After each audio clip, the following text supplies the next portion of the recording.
I'm Kurt Vega, and I'm here at the Princeton Biofeedback Center, and I'm here with Dr. Les Fehmi and Susan Shor Fehmi, and we're going to talk today about their work, their great work, and how it can help you live pain-free, achieve peak performance, and promote your physical health and well-being.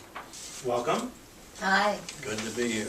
I think we'll talk about your bios for a second. Dr. Fehmi is the director of the Princeton Biofeedback Center in Princeton, New Jersey. And since the late 60s, he's been one of the pioneers in the field of bio and neurofeedback. And for over 4 decades, Les Fehmi has been active as a psychologist in private practice, a speaker, biofeedback trainer, consultant for many organizations, including the Harvard Medical School, Johnson & Johnson, the Dallas Cowboys, and I know you also work with the Olympic training committees. And he holds an MA and a PhD from UCLA and completed his postdoc fellowship at UCLA's Brain Research Institute. And he's the co-author of The Open Focus Brain, Harnessing the Power of Attention to Heal Your Mind and Body, considered to be a classic by many. Susan Shor Fehmi has an MSW and is a licensed social worker in New York and New Jersey. And she's taught open focus and neurofeedback for over 25 years. And she's had a long interest in the integration of neurofeedback training and psychodynamic psychotherapy. And I think you also had a private psychotherapy. Mm-hmm. Yes. So welcome both of you. Thank you. Thank you. Now I know people have come from all over the world to the center, and you've worked with thousands of people over the years, and I know that the work is life-changing for many people.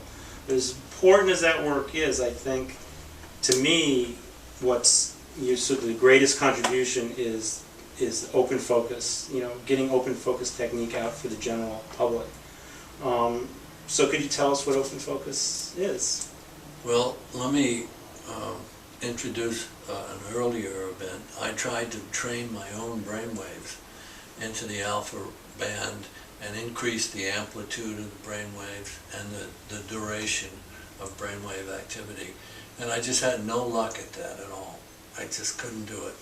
And after about 12 two-hour sessions, I finally decided to give up. And of course I was still hooked up to all the brainwave monitoring equipment. And when I gave up, at that moment, a great deal of alpha occurred in my brain. It was the act of surrendering or giving up.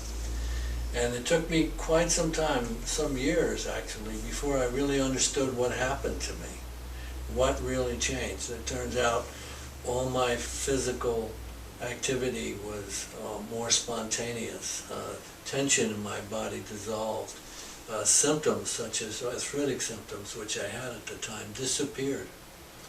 And I needed to understand just what really changed in me, because it wasn't obvious, except that I felt better and I had these symptom changes, but I didn't understand what they were related to, how they were related to anything else. Well, lo and behold, after years of contemplating my navel and observing what I do when I try to produce more alpha activity, I realized that what changed was my attention.